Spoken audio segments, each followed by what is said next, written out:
Lieutenant General Keith Kellogg on all of this, the former national security advisor to Vice President Pence. That's, I guess, what's sort of, bouncing around in my thick skull, General, this notion that the president might truly have forgotten what one top general after another advised him about. And I think that's even more alarming. Your thoughts? Yeah, thanks, Neil, for having me.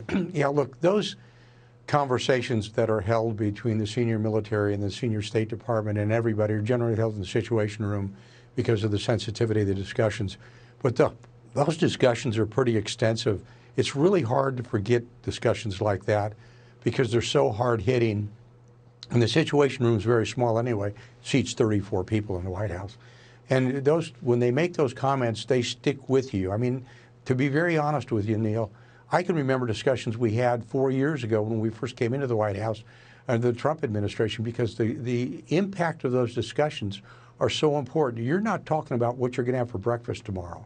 You're talking about national security decisions, huge decisions, and I believe that everybody remembers quite clearly what was said. Here's the second piece. There are summaries of conclusions that are kept on every single discussion in the Situation Room. All they have to do is go back on record and look. And the third piece of that is there are always notes kept, and those pieces of information are always kept by the president and passed to the president. General, I'm wondering, obviously, these gentlemen were called before Congress to testify, so they had to share their thoughts on this, and they're held under oath. But they seem to be compelled to say, look, this wasn't our advice. Normally, recommendations you give the president, the great discretion is advised, and even all of these gentlemen were saying the same. But they really felt an urgent need to get their point of view out, that they didn't think this was a good idea. And in so saying, make it clear that the disaster that followed was on the president. He's exercising his right to overrule them. He is the commander-in-chief. They get that. I get that. I'm sure you get that. But that they're saying, it's not on us here. This was not our idea. That's rather telling in and of itself, isn't it? Yeah, it is. And by the way, there's real consistency here. Because Mark Milley was the chairman for President Trump as well. Before that, he was chief of staff of the Army. And you had a lot of the same intelligence people and operations people that have carried on to administrations because they're professionals out there. The numbers you are hearing, 2,500, are the same numbers we were told back when the Trump administration was still there. This was a decided number that came from the CIA, came from the State Department, came from the intelligence community, the DNI, came out of DOD. So this number is very consistent. So when they said 2,500, it resonated with me because that's the number we were told that was the baseline number. So when we put together the Doha Agreement, the 29 February agreement, we knew that was a number we were going to go to and then hold. We were going to stay at 2,500 with over 3,000 paramilitary supported by the CIA, the 5,000 NATO troops that were there, keep Bagram Air Base open until all the conditions of the agreement were met. And only when they were met would we move to the full removal. And that would have meant there would have been a government of reconciliation with the Taliban and with the Ghani government. That was the #1 goal we had. In the Doha Agreement, you can pull it up online. And by the way, a member of Congress said it was signed by the president. No, it wasn't. It was signed by Mullah Baradar for the Taliban and Zal Khalilzad, who was our special representative for Afghan reconciliation. And again, it was all conditions-based. And I was there and saw it. And here's the one thing that's very, very important for people to hear, and they probably don't realize this. 4 days after that agreement was signed, on the 3rd of March, the President of the United States, Donald Trump, picked up the phone and called Mullah Baradar. It was all done through a translator. In fact, during the translation, I kept thinking, wow, I wonder how this was being received. And he told Baradar very clearly, if you violated the conditions of the agreement, we were not leaving, and that he would pay the consequences for not coming through this agreement.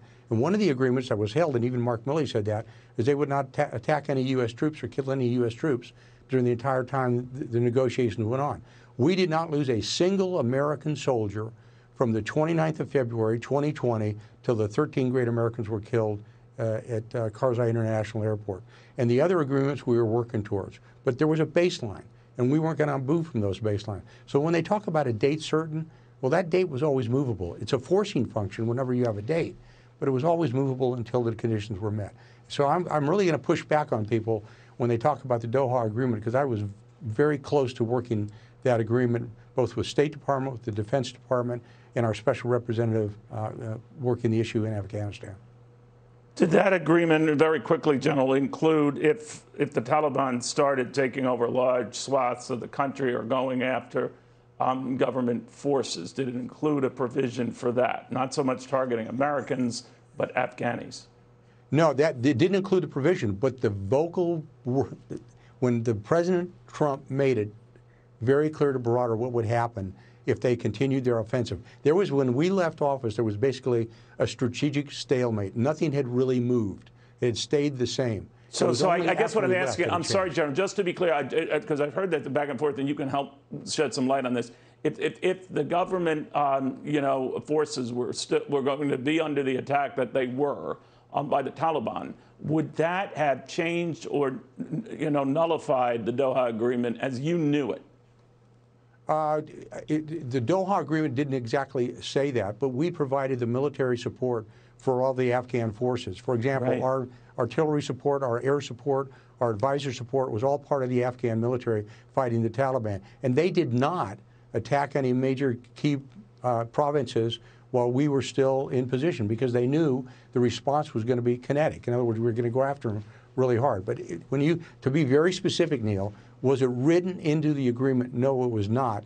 But it was sent forward and by President Trump when he called up Barada and made it very clear to him. Got it. All right, General, thank you very, very much for taking the time to explain a couple of things. It's always still out there. The what ifs, I guess we'll never really know, but it is.